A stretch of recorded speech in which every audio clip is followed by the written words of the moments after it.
Alléluia. Quand la modératrice a lu le psaume 68, verset 29, ton Dieu ordonne que tu sois puissant. Ton Dieu ordonne que tu sois puissant. Mais avant de rentrer sur les moments de votre message, j'aimerais que quelqu'un nous lise Éphésiens 5, versets 11 et 12, s'il vous plaît. Une autre personne va préparer le psaume 68, verset 29. Une autre va préparer le psaume 71, verset 7. Éphésiens 5, verset 11 et 12. Une autre personne va préparer le psaume 68, verset 29. Une autre personne, le psaume 7, le psaume 71, verset 7.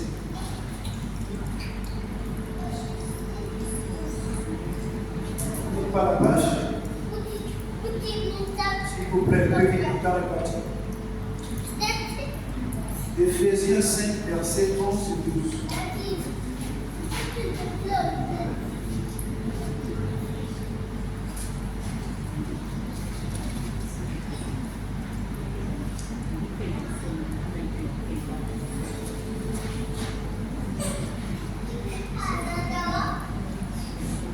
Éphésiens 5, à partir du verset 10. Examinez ce qui est agréable au Seigneur. Verset 11. Et ne prenez point part aux œuvres infructueuses des ténèbres, mais plutôt dénoncez-les. Car il est honteux de dire ce qu'ils font en secret. Alléluia.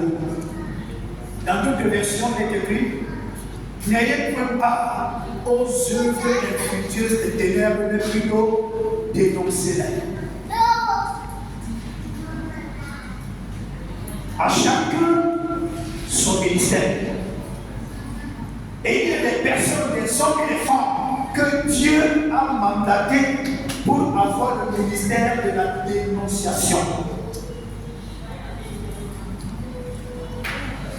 Parce que si on ne dénonce pas les œuvres des ténèbres dans l'église du Seigneur, toute l'église du Seigneur sera absorbée par les œuvres des ténèbres et par les faux serviteurs de Dieu.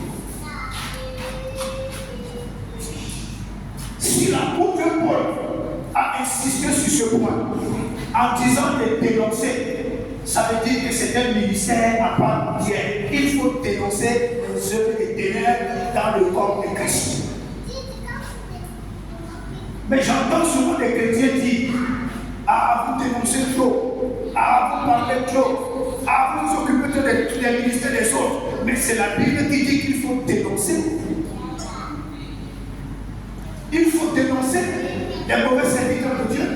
Il faut dénoncer les mauvais pasteurs. Il faut dénoncer les mauvais prophètes. Parce qu'ils font du mal au peuple de Dieu. Pas au peuple des hommes, mais au peuple de Dieu. Que Dieu bénisse encore ceux qui ont le ministère de la dénonciation. C'est vrai, ces gens disent des choses. Ces gens dénoncent des choses. Parfois, ils exagèrent dans la dénonciation. Mais tout ce qu'ils disent n'est pas faux. C'est pourquoi la Bible dit qu'il faut toujours examiner. Moi, quand j'écoute une femme ou un homme qui dénonce les faux serviteurs de Dieu, je vais écouter jusqu'à la fin. Et après, je vais enquêter. Après, je vais diagnostiquer. Après, je vais faire le rapport avec ce qu'il dit et avec mes enquêtes. Alors, je vais trouver une conclusion. Parce qu'aujourd'hui, dans l'église du Seigneur, les faux pasteurs sont tellement nombreux.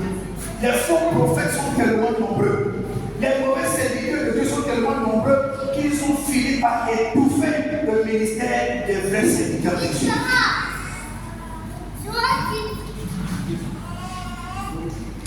Alléluia. J'ai écouté une vidéo de Jésus-Christ. C'est vrai qu'il dit des choses, mais parfois il exagère. Il parlait d'un pasteur. Parmi les pasteurs qui parlaient, il y avait des Ivoiriens, il y avait des Camerounais, il y avait des Congolais. Mais il a parlé d'un pasteur, surtout, que j'écoute souvent. Je vais dire le nom. Il a parlé de ce pasteur. Il a monté certaines vidéos qu'il a coupées. J'ai dit, mais ce type n'a pas tort. 100%. Parce que si un serviteur de Dieu vous dit que la Bible n'est pas son baromètre, il faut commencer à me soucier. C'est pas vrai. Si moi je vous dis que la Bible n'est pas mon baromètre, que la Bible n'est pas ma référence, alors je crois à quelque chose au niveau de la Bible. Donc ce pasteur, tu m'as dit autre, Jésus-Christ dit a raison. Et cet homme de Dieu dit qu'il est populaire. Il est populaire. Il dit que son baromètre, il dit que ses références, c'est la bande dessinée des Simpsons. Alors que la bande dessinée des Simpsons a été écrite par les francs-maçons. Et dans la même vidéo, c'est comme Dieu dit que arrêtez de perturber les francs-maçons. Donc lui-même dit deux choses qui concordent. Et je crois à 98% que ce que Jésus-Christ a dit sur cet homme, c'est vrai.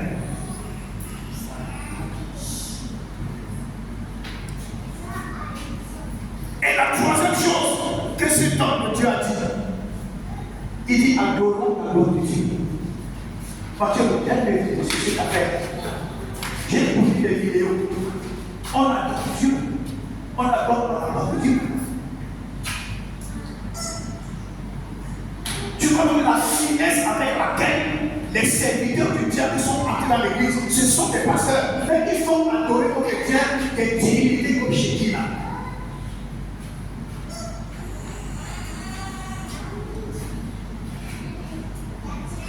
Donc un pasteur va se cueillir là, un homme va se cueillir là, il vous fait faire des choses qu'il y a dans la franc-maçonnerie, mais devant vous, il parle de Jésus, devant vous, il parle de Dieu, devant vous, il vous prêche, mais il vous dit que la Bible n'est pas sa référence. Et les chrétiens écoutent ça, ils croient que c'est du jeu. C'est pourquoi aujourd'hui, vous voyez dans beaucoup d'églises, il y a tellement de rébellion. Tu parles dans une église, ton cœur est bien.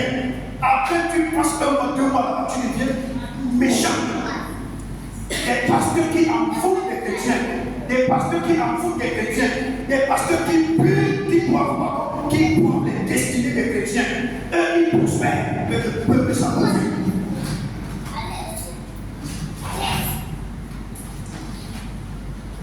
J'ai écouté cette vidéo, j'ai dit, mon Dieu, c'est pas possible. Il y a une autre fois au Cameroun, c'est une prophétesse. Elle dénonce les mauvais pasteurs. Elle dénonce les faux serviteurs de Dieu. Je vous dis que la franc-maçonnerie est entrée dans l'église. S'il y a 100 pasteurs, 98 sont francs-maçons. Écoutez-moi bien. S'il y a 100 pasteurs sur la terre aujourd'hui, 98 sont des francs-maçons. 98 sont des francs-maçons. C'est pourquoi je vous dis toujours, ne donnez pas votre tête à n'importe qui. Ne laissez pas n'importe qui vous imposer les balles. Surtout les femmes là, qu'est-ce qui vous arrive souvent? De vous lever et aller donner vos têtes à n'importe qui. Parce que vous avez vu quelqu'un qui a la popularité. La popularité ne veut pas dire que tu sais Dieu.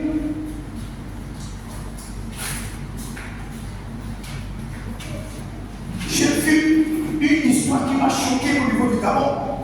Il y avait un prophète là-bas, c'était un faux prophète, c'était un bandit patenté. C'est-à-dire qu'ils descendent de la voiture, tu vois comment les chrétiens, oh prophète, et elle pleure. Vous voyez les trucs qui se passent dans les concerts mondains. Quand les gens voient la star, ils pleurent, ils disent non, c'est ce que j'ai vu. J'ai dit, mon Dieu, c'est toujours la croyance en Christ là.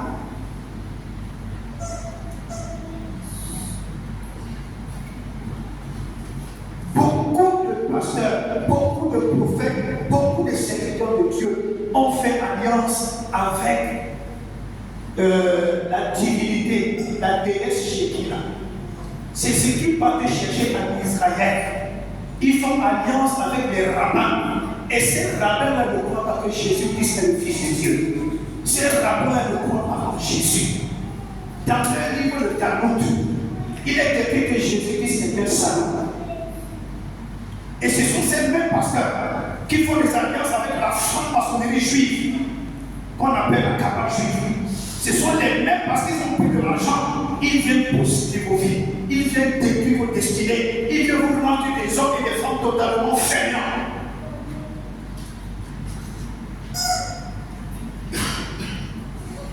Moi, aucun nom de Dieu ne m'impressionne. Même si vous dans une voiture à l'eau passif, il ne m'impressionne pas. Je vais t'écouter, mais un jour, le Saint-Esprit va te mettre à jour. Et je ne veux jamais t'écouter, je te mets en caractère.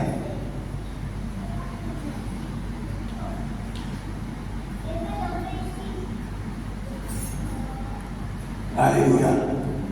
Il faut dénoncer les œuvres ténèbres. C'est un ministère à part entière. J'entends souvent des chrétiens disent non, arrêtez de persécuter les hommes de Dieu, arrêtez de fléchir les hommes de Dieu. Quand ils sont déjà abattus, il faut les relever. Je ne t'ai pas envoyé un seul parti. Je ne t'ai pas envoyé à pousser les femmes. Si tu abuses les femmes, tu écopes. Si tu es un pasteur voleur, tu parles prison. Tu es un pasteur qui viole les femmes. On va que même si tu fais des lapidants pour ton thérapie, tu m'en fous. Tu n'as pas le droit de toucher à la vie des enfants de Dieu. Tu n'as pas le droit de prendre la destinée des enfants de Dieu et les foutre dans la boue. Tu n'as pas le droit de mépriser les chrétiens et mépriser les enfants de Jésus. Tu n'as pas le droit. Si on arrêtait le pasteur parce qu'il a violé une femme, quand on a train de te lapider, je vais aider les gens à te lapider. Tu n'importe quoi. Un pasteur doit être un modèle. Un pasteur doit être un miroir. Un pasteur doit être une référence. S'il a des faiblesses, c'est dans sa maison avec sa femme, pas sur le peuple de Dieu. Vous pouvez vous rendre compte, je me lève le matin, je commence à me paraître. C'est plus comment? En journée, vous m'appelez papa. Dans la chambre d'hôtel, tu m'appelles chérie. C'est quelle histoire ça? De l'inceste spirituel. Devant tout le monde, oh papa, comment ça va papa? Tout le monde peut regarder sur ton père. Mais après le culte, quand tu te retrouves derrière la l'hôtel, tu commences à m'appeler chérie, tu me caresses la tête, tu me caresses la tête. C'est quoi cette histoire?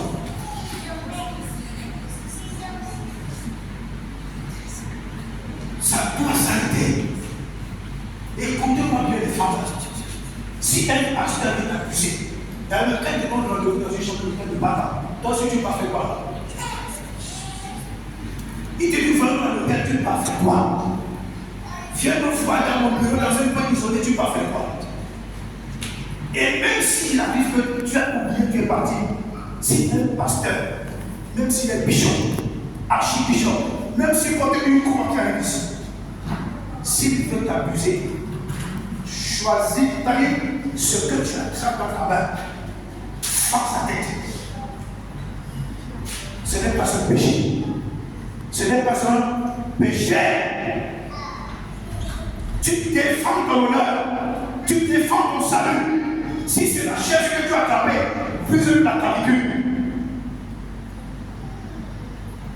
Les pasteurs des hommes de Dieu extrêmement malhonnêtes, ils sont semblables à leur maître Satan. Je dis toujours, les mauvais pasteurs, les mauvais prophètes, les mauvais serviteurs de Dieu là, je ne vais pas cesser de vous maudire. Je vous maudis, je maudis vos ministères, je maudis vos œuvres, je maudis vos bouches. Alléluia, alléluia, alléluia. Il faut dénoncer, il faut dénoncer.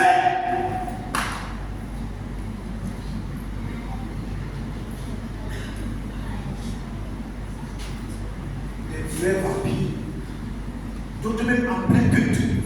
Ils sont une prophétie satanique en plein culte. Pourtant, il est marié.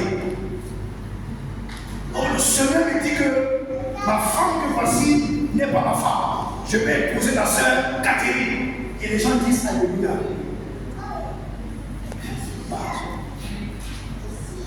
Tout est club de posséder. Je suis assis. Mon pasteur est marié. Ils sont la catégorie de prophétie là. Je porte ma Bible et je sors.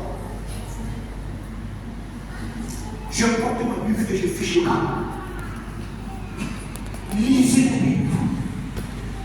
Écoutez des bons enseignements. Ayez du discernement. Et laissez Dieu vous asservir. Jésus-Christ a payé un grand prix pour que tu sois sauvé.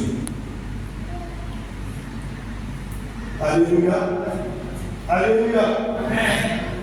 Je vous dis, et si vous sentez qu'il est plus fort que vous, laissez, calmez-vous. Calmez-vous. Dès qu'il me fait comme si mon Dieu là, attrapez sa chose là, avec toute la force, froissez ça comme la main. Il va, je ne vois pas s'il va se lever.